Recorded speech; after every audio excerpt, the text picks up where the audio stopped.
everything that we do, it's online, and we even have a little Dodis movie, which is in English, which is a kind of dramatic, and it tells you the story of Dodis and what we do.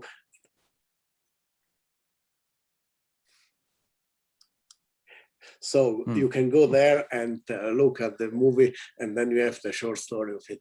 Actually, you can go to the database, and we have the navigation in English, and then you can just type, for example, USA and say that's the thematic list, and then you will find all the documents that we have when the Swiss-US relation. And for example, this is a very interesting stuff, the history of the watch conflict with the United States of America, which today we tend to consider that watch are only kind of luxus, but in fact at that time it was very important for military reasons because they were timer for bombs. So there was this implication, which makes the stuff even more explosive because Switzerland was, of course, a neutral country. And for example, some of these timers were used in the Vietnam War. As you will see, this is now a thematic choice of documents that we have. Now the story goes from 1954 until the next of the 60s. And for example, here you have documents of 1947, then you have always the facsimile of the documents, and then you have the version that we have published in the edition. And this is of the second series where the database was already there, but we have, if we go to the database first page, we have here by the edition, you can see a list of all the volumes that we published, so it's quite easy to find. And if we take the last one of 1990, you have the possibility of make a search to true documents. And for example, you can just click here, and then you have all the documents that were published on the volumes. We have also picture, which is always a little bit complicated because of question of copyrights, but we were able to find it. And this is now, for example, a document on Poland, and normally you have the facsimile of the documents, then you have the version of the documents as it's published in the volume, and then you have a transcription. Now you see it in HTML version, but you can download it in XML, and you see that there are here the micro tagging. So for example, here you see the Felber, you can just click on the text on Felber, and then you have the information about René Felber, which was a Swiss foreign minister, and then you have all his career, and then you see that we have this is really research driven, because sometimes we cannot know everything. For example, we know that he's member of a parliamentary group, but these are kind of informal stuff, so we don't really know when it's finished. So you see that we have 3 dots in order to sign that we know that it was member, but we don't know until when. And then you can always typically make a research. Now, for example, he's member of the government, and you have the Swiss Federal Council, then you can make a research on that. And then you have all the members of the council since actually quite today. Like now the Ignazio Cassis is the foreign minister, but of course we will have his documents only in 30 years. So right now we can only speculate on what is going on. And the resources that we have are typically persons. We have a lot of information on persons. So now let's just take an example. This is a document that we find in 3 different archival places. So because we work on a very systematic way, we have in a modern administration, we normally find quite all the copies that are still there. And you see all the persons which are cited in this document. For example, here we have George Bush Senior, and then we have the information about him. And this is another project that we have. That's I presented the Quaderni di Dodis. The Quaderni di Dodis is a book publication, and this book series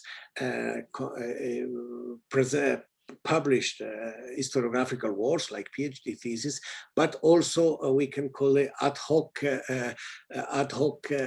edition of documents. And this was a project of the International Committee of Editors of Diplomatic Documents. You see here the website. You can just have the volume as PDF, but also in a XML, respectively, for the iPad version.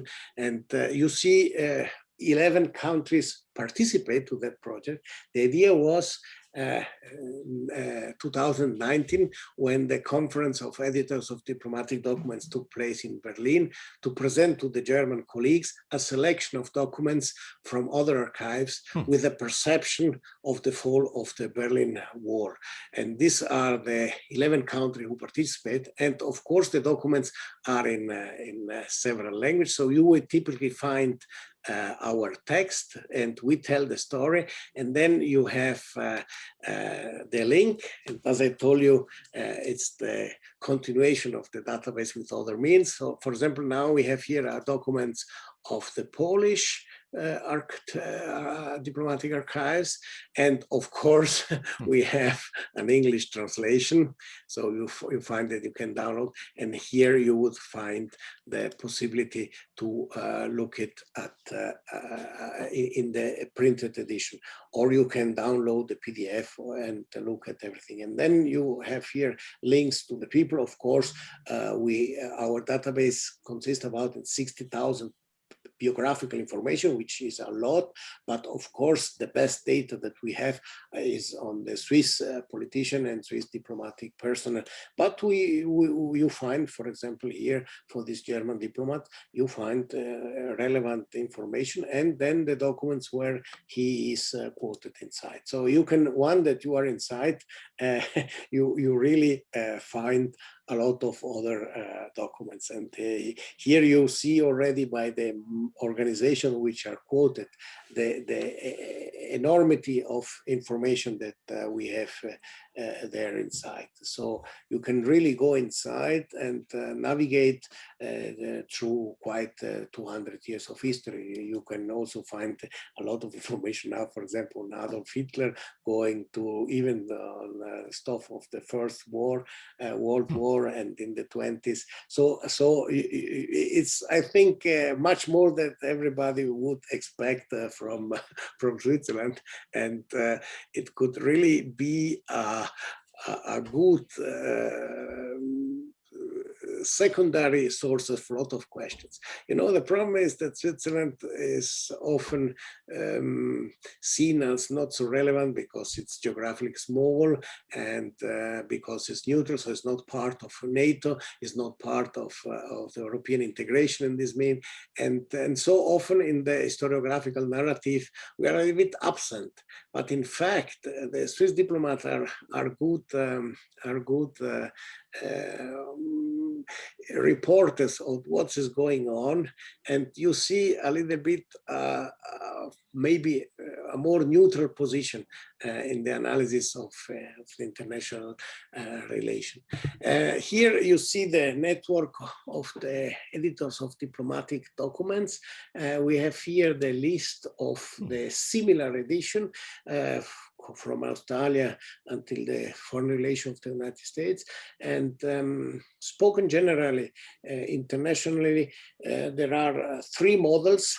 So there are a kind of embedded historians which are really inside the foreign ministry, like, for example, the Chinese editions or the Russian edition. Then there are mixed examples, like, for example, the French, which are inside the Foreign Office, the Quai d'Orsay, but they have an important commission of professors of universities which are doing the work. And then we have the third prototype, and this is the Institute of Free Research, like Swiss project, the German project, which is in the Institut für Zeitgeschichte in Munich, and then the research is done in Berlin, or the Dutch or the Irish, which is the Royal Academy of Science. So this is a little bit this network, and from there came this project. And then we have a truly strong vocation in digital stuff, and I really wanted to make interconnecting all these resources. And of course, I didn't want to do it by hand.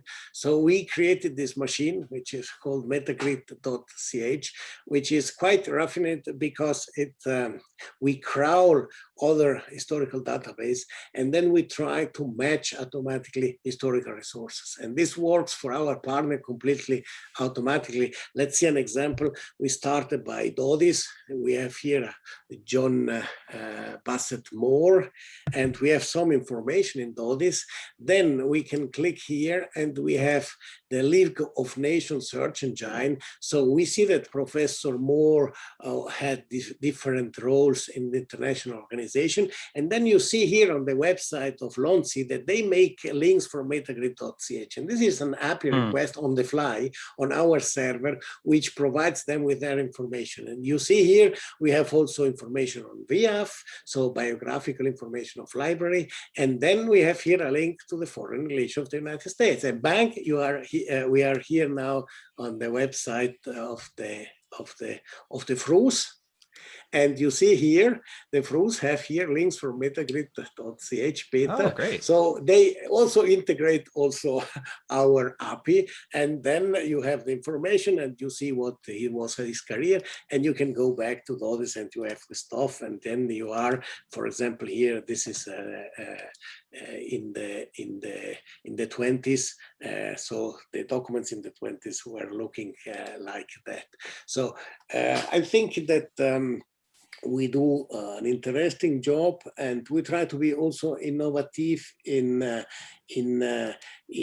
conceiving new possibility to access to the sources. For example, in the volume from 1990, we came up with a dynamic index.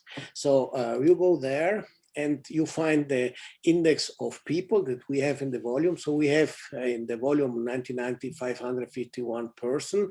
And now we have the navigation in English. So we say that this person is a politician, it's English, but we can click on Italian, and then we see it that we have all the stuff in Italian. So this is quite interesting, even for organization where have several different places in the alphabet when you look. And then we have in the database 3,445 persons for the year 1990, which is a huge amount of information. And this is completely dynamic. And we have the same for the person, is not so complicated, but we have the same for organization. So now we have it here.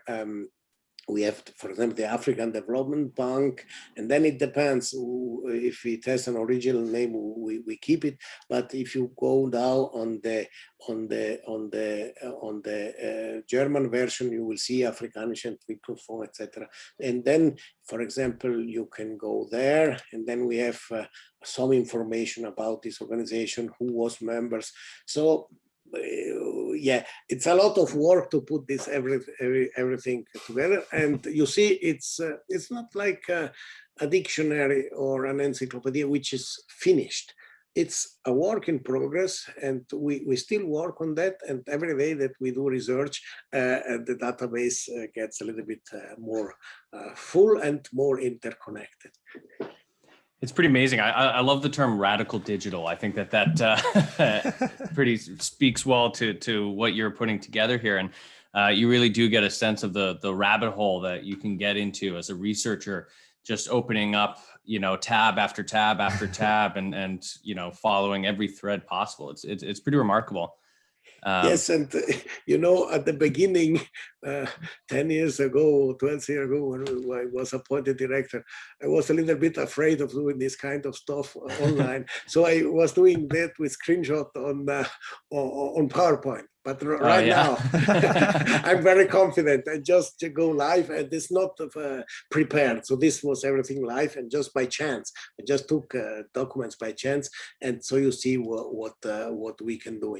And this is really fun because we have such a good quality of our metadata that then it's very easy to do stuff like that. For example, we have the geographic information, so we match it with the geospatial coordinates. So you can just go inside and then let's go, I don't know, something here in Washington, and you can click inside, and then I don't know, let's say Baltimore. So we will not have a lot of Baltimore, I suppose, but you see Baltimore, and we have 8 documents which contains the entity Baltimore. This is an example, this of 1973. That's strictly confidential. And this is a story on the bilateral political relations with the United States.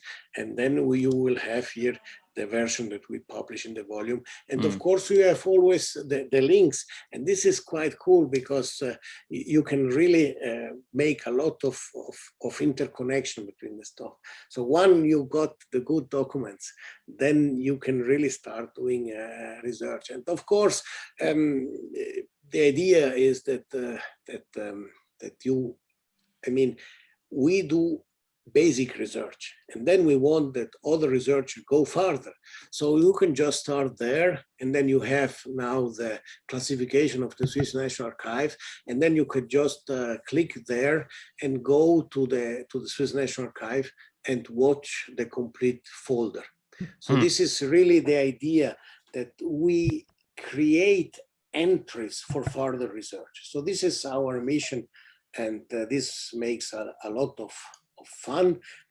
even the teaching with the students is a lot of fun because they know the classes are a lot of work, but then they learn something because they learn to work with historical documents.